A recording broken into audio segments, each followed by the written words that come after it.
All right, Chris Brown.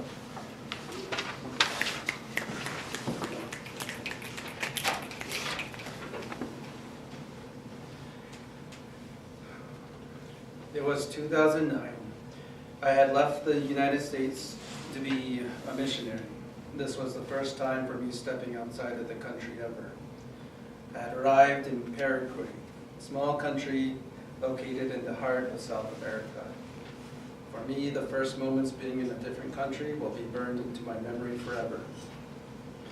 It all felt like everyone was in on the act. One moment you're speaking English, and you're trained to learn a different language, but even then it all still comes as a surprise. Everyone is speaking Spanish. Deep down, I was hoping that it was all a ruse and that everyone in the country secretly knew how to speak English.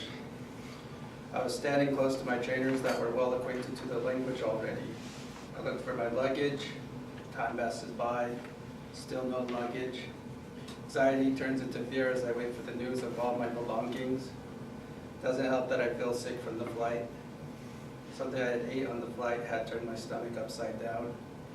Despite the chaos, I still managed to notice the piercing sky, which was a vibrant blue color. Stepping into the country, I immediately felt the humidity in the air. Sweat started sliding down my back. First time it's ever happened in my life. I'm familiar with Phoenix heat, but this temperature was something new to me, like an oven being opened and standing near it. The airport still looked like any airport that I've seen, but as I walked around, the subtle differences became apparent. The airport stores had no restrictions on magazines. Magazines like Sports Illustrated were more sensual and lacking more clothes than usual. Finally, the nauseated feeling resurfaces. I enter the men's restroom. Toilet stalls are different. Instead of a knob to turn and flush, there is a string hovering above the toilet attached to a water tank. I puke. I'm relieved from the pressure and my stomach is gone. I pull the string and the restroom does its work. After all of this, I have a headache from being nauseous. My first night in Paraguay was not like how I imagined it would be. Still feeling the effects from whatever got me sick, I spent the night at our office before traveling to meet my other trainer.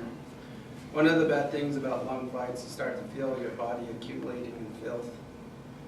Take a shower, nothing special. It was leaving the shower that was different. No matter how much I dried off with the towel, I still felt moisture on me. Another thing I noticed before landing were rain clouds in the distance and how severe the lightning looked.